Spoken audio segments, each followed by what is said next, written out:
Good morning everyone. आज फिर मैं एक नए कैटेगरी का न्यूमेरिकल डिस्कस करने जा रहा वर्क एनर्जी पावर का। देखिए कैटेगरी क्या है।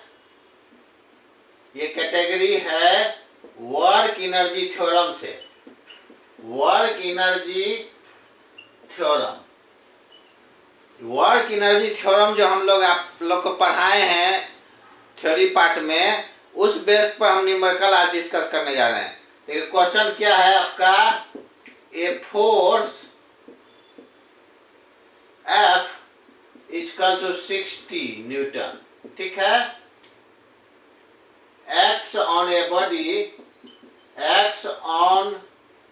Body of mass equal to 1 kg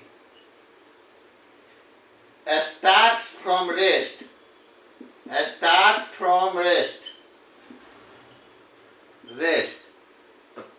find work done in time equal to 2 second. कह रहा है क्वेश्चन में ये फोर्स है F equal to 60, T here time 60 दिया हुआ आपको time force newton. Force equal to F equal to 60 Newton.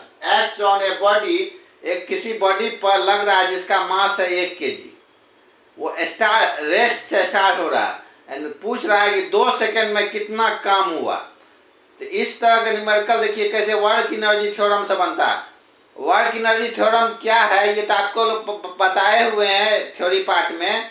आप लोग यदि नहीं जान रहे हैं तो इसको आप लोग थ्योरी में पढ़िए, ठीक है। वर्क एनर्जी थ्योरम क्या है, ऐसे हम अभी न्यूमेरिकल सॉल्व करने में इसको डिस्कस करेंगे, ठीक है। वर्क एनर्जी थ्योरम देख लीजिए क्या है।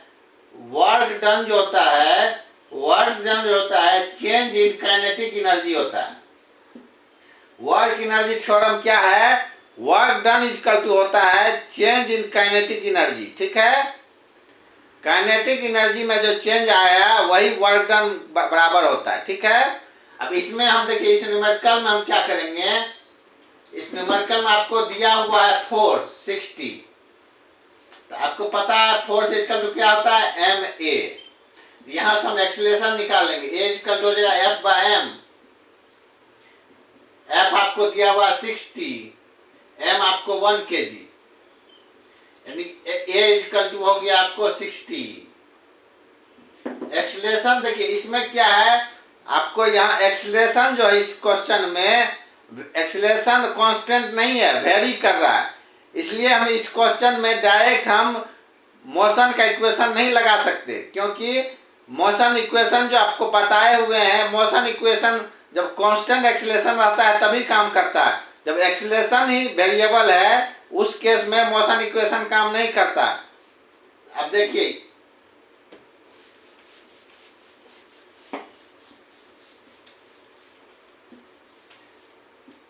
आपको यहाँ पे एक्सीलरेशन निकल गया आपको 60। ये टाइम के साथ वेरी कर रहा है एक्सीलरेशन, ठीक है।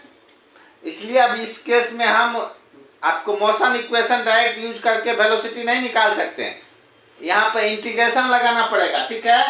तो यहाँ पे वेलोसिटी इक्वल टू एक्सीलरेशन का dt 0 से टाइम लिमिट दिया हुआ 2 सेकेंड, ठीक है।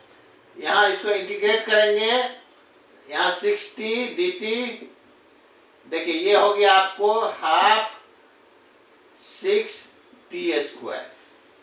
इसको सॉल्व कीजिएगा 0 से t में, आपको आ जाएगा आपको 3 ×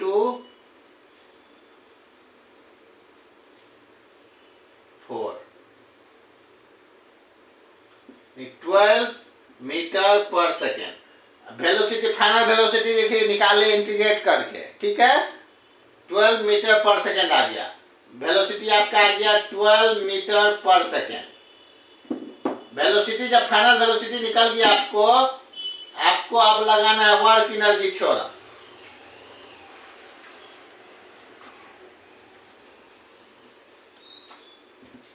वर्क एनर्जी थ्योरम देखिए लगाएंगे, क्या होगा, वर्क डन निकालना है change in kinetic energy. Change in kinetic energy बराबर half final kinetic energy half m v square minus half m u square. Initial velocity क्या यू है, फाइनल वेलोसिटी हम निकाल चुके हैं 12 metre per second. Initial velocity you जो है इस क्वेश्चन में क्या दिया है, start from rest, rest start हो रहा है तो क्या हुआ, इनिशियल वेलोसिटी यू क्या होगा, यहाँ 0 होगा, ये पार्ट ऐसे 0 हो गया। अब देखिए हाफ एम आपको यहाँ क्या हुआ है 1 kg, वी स्क्वायर 12 144, ये आपका 72 जूल। वर्क डन देखिए निकल गया आपको 72 जूल। वर्क एनर्जी थ्योरम से हम कैसे वर्क डन निकाले इस क्वेश्चन में देख लिया आप। यदि आपसे किसी भी टाइप का वर्क एनर्जी थ्योरम इस बेस पे पूछा जाए आप इससे बना सकते हैं, ठीक है। सिर्फ ध्यान देना है यहाँ पे, देखिए कैसे इस क्वेश्चन में हमने ध्यान दिया कि डायरेक्ट हम आप मोशन इक्वेशन नहीं लगा के वेलोसिटी निकाल सकते, क्योंकि यहाँ पे एक्सीलरेशन वेरी कर रहा है टाइम से। ये सब छोटी छोटी चीज ध्यान रखना है न्यूमेरिकल सॉल्व करने, नहीं तो गलती हो जाएगा, ठीक है। फिर और कैटेगरी के न्यूमेरिकल हम आगे डिस्कस करेंगे, जिससे आपका सारे फार्मूला को हम रिवाइज करवा देंगे, ठीक है। Thank you.